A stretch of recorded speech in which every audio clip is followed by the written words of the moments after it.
El Señor esté con ustedes. Proclamación del Santo Evangelio según San Lucas.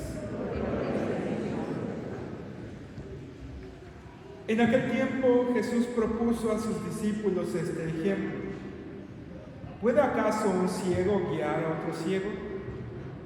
¿No caerán los dos en un hoyo? El discípulo no es superior a su maestro, pero cuando termine su aprendizaje será como su maestro. Porque ves la paja en el ojo de tu hermano y no la viga que llevas en el tuyo.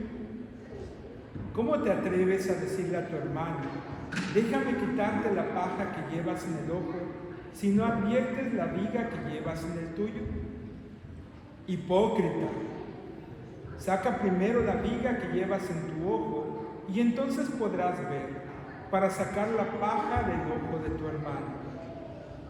No hay árbol bueno que produzca frutos malos, ni árbol malo que produzca frutos buenos.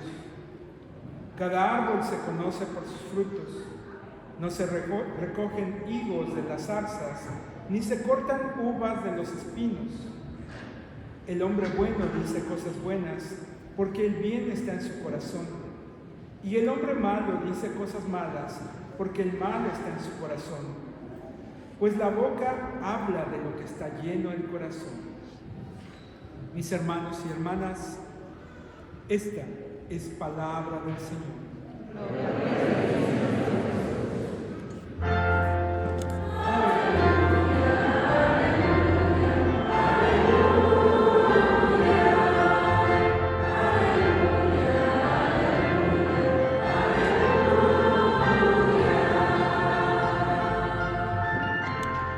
Buenas tardes.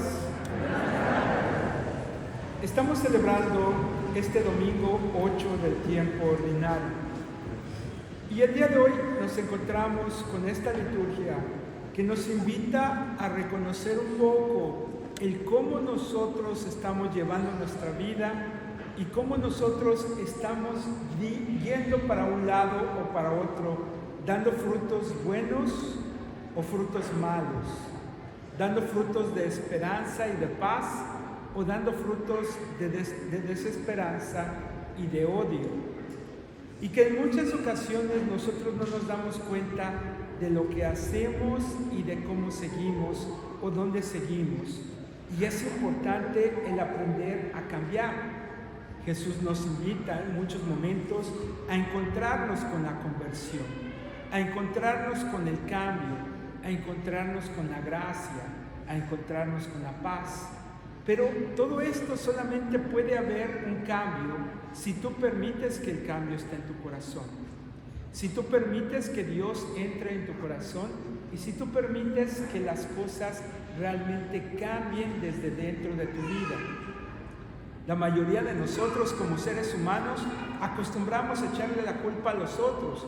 Es que yo soy así porque así me enseñaron. Es que yo soy así porque de esta manera. ¿Y tú por qué me quieres cambiar si tú eres igual de malo? ¿O tú por qué haces esto? Y es cierto, en muchas ocasiones las otras personas son malas, tienen cosas malas, hacen cosas malas, pero para nosotros poder cambiar no necesitamos ver lo que los otros hacen, sino necesitamos ver lo que nosotros estamos haciendo y a dónde nos está llevando este camino, a dónde nos está llevando esta fortaleza, a dónde nos está llevando esta situación en la cual nos encontramos. Y es por eso que Jesús dice, cuidado, no estés viendo la paja en el ojo de la otra persona cuando tú tienes una viga enorme. Y esto significa que no te estés justificando en el mal que hacen los demás para tú no hacer un bien. Pero tampoco no te justifiques queriendo ayudar a que los demás cambien si tú no estás cambiando. Y esto es muy importante porque en muchos momentos de nuestra vida nosotros queremos ayudar a las otras personas. Pero ¿cómo le puedes ayudar a alguien si tú no estás lleno de Dios? Y aquí necesitamos encontrar primero este paso. Y dice el Eclesiástico, el libro de Siracide, al agitar el cernidor aparecen las basuras.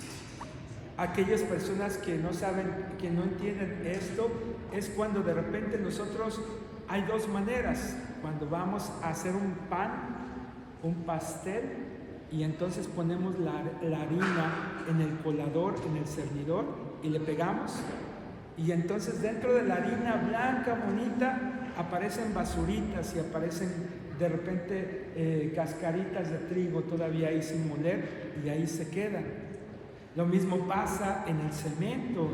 Aquí ya casi no lo hacen, pero en México antes le ponían ese cernidor, ese colador enorme, y ahí echaban el cemento y ahí se quedaban las piedras y se quedaban las cosas que no estaban bien, para que fuera puro cemento y este cemento no se hiciera bolas y no se hiciera burbujas. Claro, aquí ya nos lo dan todo preparado y ya viene la máquina y si compramos la bolsa ya está mixeada y nada más que hay que echarle agua, y a veces ya vamos perdiendo estas formas de ver cómo están las cosas y cómo se preparan.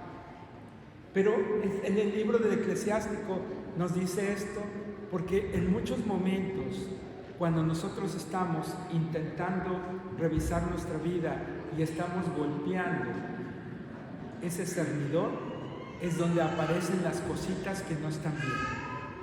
Es donde de repente aparecen los pequeños momentitos que nos incomodan. Y lo podemos ver bien específico en las parejas. Está el marido y está la mujer y todo está bien, todo está muy bonito, y tú les preguntas, ¿cómo está su matrimonio? Uy, padre, perfecto, no podemos ir mejor, nos llevamos excelente, nos amamos y estamos ahí y vamos para allá y vamos para acá y estamos amando, y a lo mejor estamos siguiendo lo que Pablo dice. El amor es comprensivo y comprendemos y servicial. El amor no tiene envidias, pero también dice el amor perdona. Y esa parte a veces no la alcanzamos a hacer. Soportamos por amor, pero no perdonamos. Y entonces, ¿qué pasa cuando viene el cernidor? En una discusión aparece la realidad. Todo está perfecto, pero tú me dijiste que era esto y no hiciste esto. Y entonces el otro responde y saca sus piedritas y se empiezan a echar piedritas de cosas que aparentemente estaba bien. Y luego uno de los dos voltea y le dice a la otra o al otro, pero me dijiste que no había problema. Pues sí, no había problema en ese momento, pero yo lo guardé aquí y no supe perdonar. Y entonces es ahí donde la palabra de Dios nos dice, tienes que aprender a sacar de tu corazón las cosas para que puedas enseñarle a otros a ser mejor. Porque no puedes enseñarle a nadie de palabra si no lo pones de ejemplo. No puedes enseñarle a nadie a hacer las cosas bien si tú no intentas hacerlas bien. No puedes enseñarle a nadie a buscar el camino de la perfección si tú no intentas estar en el camino de la perfección. No puedes buscar que la gente se haga santa si tú no intentas estar en el camino de la santidad. Y esto pasa mucho en la familia cristiana, en las familias católicas. De repente queremos que la gente rece, pero yo no rezo. De repente queremos que la gente se convierta, pero yo no me convierto o me convierto maquilladamente. Como pasa muchas veces en los grupos de oración, en los grupos de Legión de María, en los grupos de Divino Niño y otros tantos grupos que hay en toda la Iglesia Universal. Sí, la gente se convierte, pero no se convierte al 100%, porque algo que no hemos entendido es que la conversión no es de un día o de un retiro. La conversión es de todos los días y un constante sí.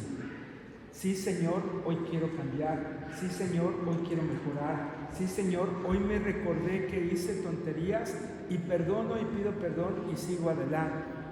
Porque traemos en nuestra mente y en nuestro corazón un montón de cosas de 20, 30, 40, 50, 60, 70 años, dependiendo de lo que has visto, y no vas a querer soltar y cambiarte todo eso en un retiro de 3 días o de 2 días o de una tarde.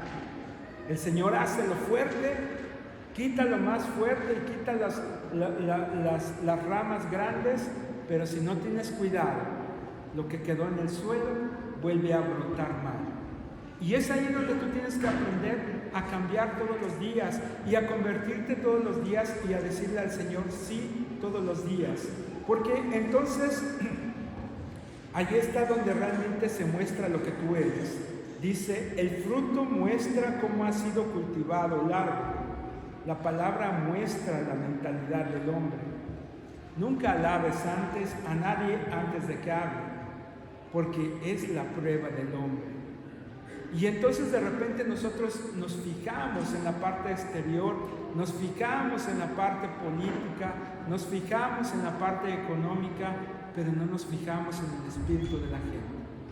Y ahí es donde nosotros tenemos que empezar por nuestro cambio radical. Porque si no hacemos este cambio radical, si no nos encontramos de lleno con el Señor, no vamos a llegar a ningún lado.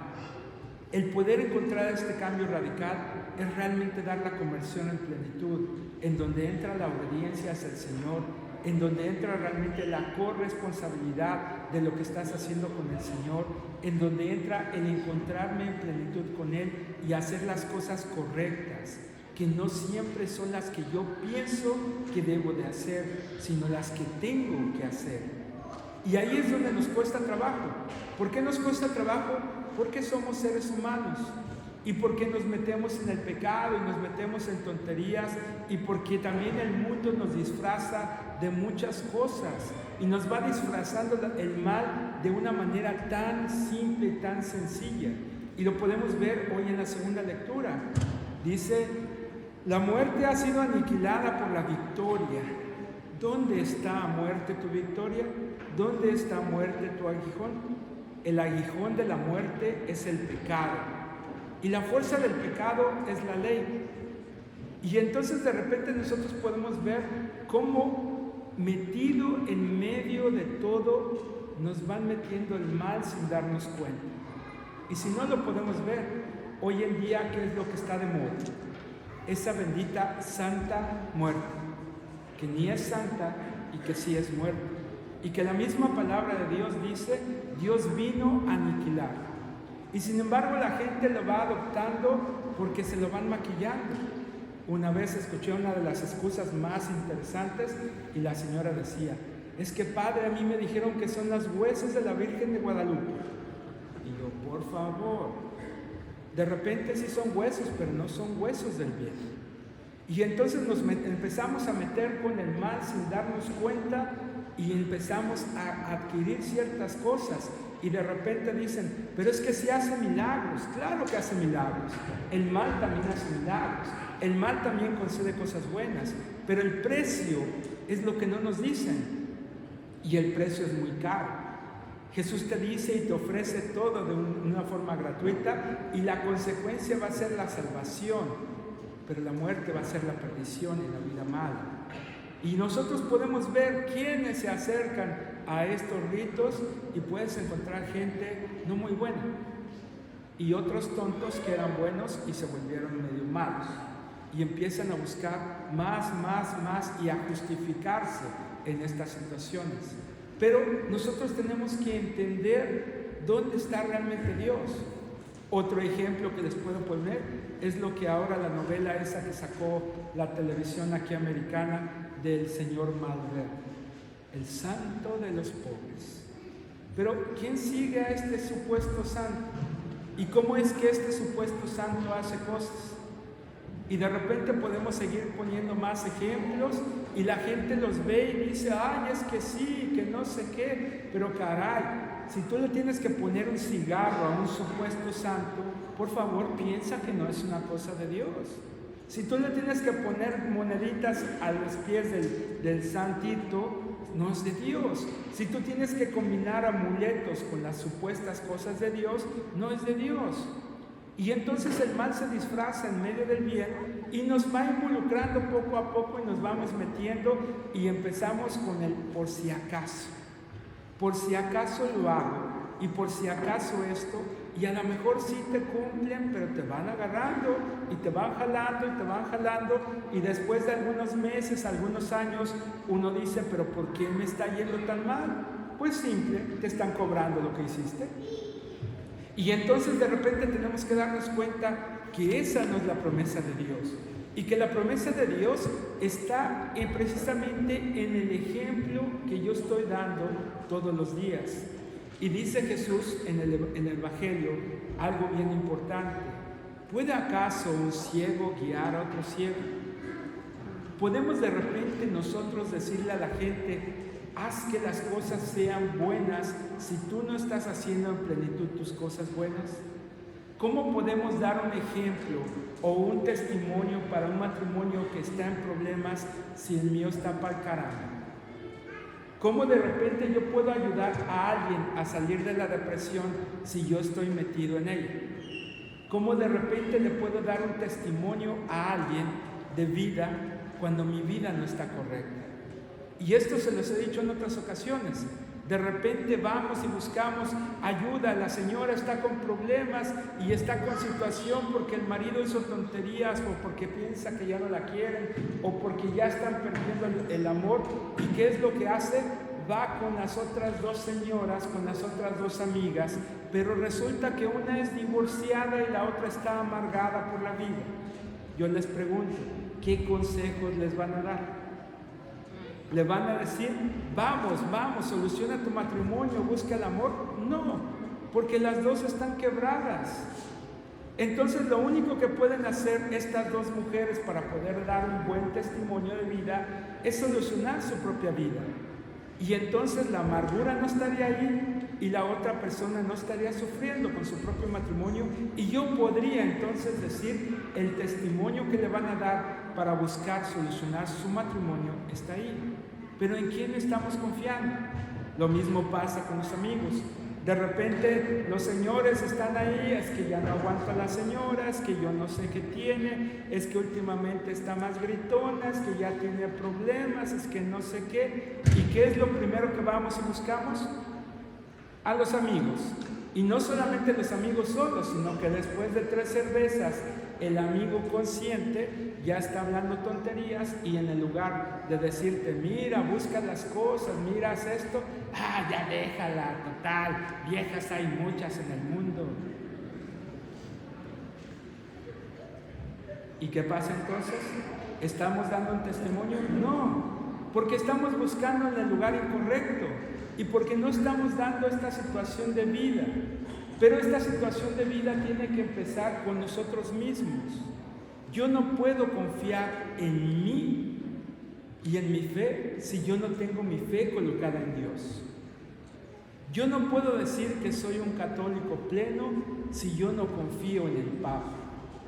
Yo no puedo decir que soy un católico pleno si no estoy confiando en el magisterio de la Iglesia. Yo no puedo decir que soy un católico pleno si no estoy confiando en Dios porque no rezo. Entonces, de repente, ¿qué es lo que tenemos que empezar a hacer? Conocer nuestra iglesia, pero también meternos en nuestra espiritualidad. Porque la espiritualidad no es solamente rezar el rosario, la espiritualidad es hacer vida lo que rezas. La espiritualidad no solamente es conocer de norma las cosas, es que tiene que hacer así, tiene que ser así, tiene que ser de esta manera, tiene que ser de la otra, sino hacer las cosas vivas. El otro día en una celebración que tuve por ahí, de repente alguien vino y me dijo: es que padre, usted no entró por el lado correcto y no hizo la reverencia de la manera correcta para subirse al altar. Y entonces yo volteé y le dije a la señora: pues si usted quiere puede venir a celebrar. No padre, es que la norma litúrgica dice de esta manera y de esta manera. Pero unos días siguientes, la señora que tenía que hacer su lectura, hizo su lectura de una manera incorrecta, en un lugar incorrecto, porque cambió el libro para donde estaba la luz. Y cuando yo le pregunté: ¿y no dice usted que la norma litúrgica dice que no tiene que estar ahí? Y me dijo: no padre, es que hay que buscar la luz. Y entonces mi pregunta es: cuando me conviene aplico la ley, y cuando no me conviene lo dejo pasar. Y eso es lo que pasa con nosotros católicos, y es lo que pasa con nosotros que crecimos, que creemos en Dios. Cuando me conviene aplico. Es que la iglesia es mala, es que la iglesia está llena de pecadores, es que la iglesia tiene pervertidos, es que la iglesia tiene gente mala, es que la iglesia tiene un montón de hipócritas. Y sí los hay. ¿Para qué somos mentirosos? ¿Para qué somos mentirosos? Sí los hay. Y muchos de repente están por ahí sentados, pero a veces quien más habla es quien más pecado tiene en su corazón. Entonces no se trata de estar juzgando a los demás, sino se trata del ejemplo que yo estoy dando de vida y el ejemplo que yo estoy mostrando para los demás. Y esto tiene mucho que ver entonces con los frutos que estamos dando. Y aquí viene, por ejemplo, la cuestión de papá para hijos. ¿Cómo le podemos exigir a los hijos que hagan algo que yo no hago? Los venimos y los traemos a la catequesis y la catequesis dice tienes que venir a misa. Y nosotros nos damos cuenta que niños nunca venían a misa porque los primeros meses son un desastre y les cuesta trabajo y se salen para allá y los encontramos allá afuera y luego los papás los dejan ir al baño solos y están gritando, se están peleando y están ahí con el celular. Y cuando no se van acostumbrando, pues tú te das cuenta que los papás no los traían antes. Pero el niño, tarde o temprano, va a cuestionar a los papás. ¿Y por qué yo tengo que ir a misa y tú no vas? Y ahora sí vamos a ir a misa, pero ¿y por qué antes no íbamos? Entonces aquí está nuevamente el ejemplo que viene con lo que yo estoy dando. Yo me estoy llenando de Dios y lo estoy haciendo vida en mi familia. Ni siquiera me debería de interesar la familia que está delante ni la familia que está atrás. El primer lugar para hacer vida la palabra de Dios es en tu corazón y a través de tu corazón la familia en donde tú estás. Porque si tú estás llenándote de Dios y estás dando el testimonio correcto, entonces vas a poder ayudar a tu hijo, a tu hija, a tu esposo, a tu esposa. Y la familia entonces va a tener un sentido concreto y correcto y vamos a ir por el lugar correcto. Pero si no somos capaces de dar ese testimonio, entonces tarde o temprano nosotros lo vamos a quebrar. Y es cierto, aún dando buen testimonio, de repente algunos de nosotros somos muy rebeldes y nos cuesta trabajo, pero tarde o temprano la semilla que sembraste ahí va a dar frutos y esa personita va a regresar al camino correcto. Pero entonces necesita empezar contigo. Porque si tú le dices a un niño, a una niña, es que mira que hay que amar, pero en la noche te sonaste a la esposa o te estuviste peleando con el esposo en la cocina, pues yo no te voy a creer. Tú le puedes decir a un niño, a una niña, es que hay que perdonar, pero el día que la niña o el niño no hizo bien la tarea y le pusieron una C y lo regañaste sin justificación y sin enseñarle el por qué, entonces no lo perdonaste. Es que hay que cambiar y hay que hacer las cosas correctas. Entonces tú tienes que hacer las primeras cosas correctas. Porque el niño o la niña no le puedes decir que no mienta cuando te está escuchando decir mentiras con tu madre en el teléfono. No le puedes decir al niño o a la niña que haga las cosas bien si tú no las estás haciendo bien. No le puedes enseñar el valor del bien si tú no estás haciendo el bien. Y en esto también entra el valor del perdón. En cuando de repente nosotros nos equivocamos y tener la capacidad de decir perdóname y fue por esto y por esto. Y también algo bien importante, porque a veces nos peleamos enfrente de ellos y nos agarramos del chongo y casi se me matan diciéndose de cosas, y luego se perdonan ustedes bien bonito, ustedes en su cuarto solitos, haciendo cosas interesantes o no interesantes, pero se perdonan. Y alguna vez le dicen a sus hijos, ya nos perdonamos y perdónenos por lo que escucharon. Ay no, ¿para qué? Y en la mente de los hijos, ¿qué quedó? El pleito que ustedes tuvieron. Y entonces el hijo voltea y te dice, ay mamá, qué hipócrita eres, ayer estabas del chongo y hoy estás muy contenta con él. Ay papá, qué hipócrita eres, ayer estabas haciendo casi me estabas matando y hoy es mi vida, mi amor. Porque no se dieron cuenta el momento en el cual se perdonaron. Y no es que tengas que anunciar el perdón, pero si también causaste problemas con otra persona, tienes que mostrarle a la otra persona que ya está todo bien. Y también tienes que pedirle perdón a esa personita que se llaman hijos, porque rompiste la paz de su corazón y porque los hiciste pensar algo que no era lo correcto. Pero el problema está que esa parte nunca lo hacemos. Y que como hijos nos quedamos viendo a los papás y enojados por lo que hizo con mamá o con papá. Y que como padres decimos, ellos no tienen por qué meterse en nuestros problemas. Pero tú los metiste. Hubieras pensado antes de pelearte quién estaba alrededor de ti. Entonces, si los metiste, también tienen que entrar en parte de la solución. Pero esto es precisamente el darnos cuenta que a veces traemos cargando una viga en nuestro corazón. Y que esa viga en el ojo tenemos que sacarla antes de pedirle al otro que cambie. Y tenemos que aprender a ponernos en paz y a ponernos en equilibrio. Y tenemos que aprender a decir, perdóname, porque dije cosas que no debería. Perdóname, porque escuchaste un pleito que no debí. Perdóname, porque estuviste en un lugar incorrecto. Te perdono por lo que dijiste, por lo que hiciste.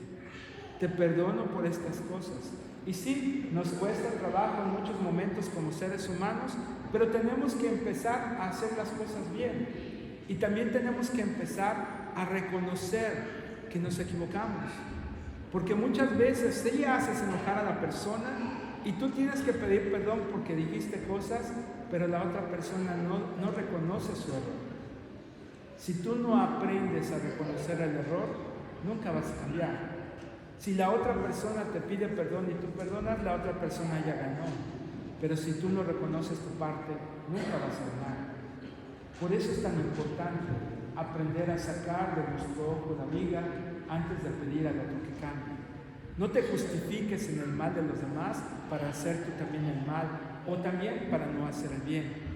No te justifiques en que los otros hacen cosas malas para no acercarte a Dios, porque al final la salvación es personal, es cierto, pero se da en un contexto colectivo. ¿Por qué? Porque en esa colectividad, en esa familia, en esa comunidad, son aquellos que te van a ayudar a levantarte o son aquellos que te van a hundir. Porque al final yo voy a preguntar, ¿y qué pasó con esto? No, pero Dios sí lo va a hacer. Yo te di esto, ¿y qué hiciste con él? Yo te di este hijo, ¿y qué hiciste con él? Yo te di tantas oportunidades, ¿y por qué no agarraste mi mano? Ojalá y un día todos estemos en el camino de la santidad y la vida en este mundo sea más fácil para ti, para mí y para todos.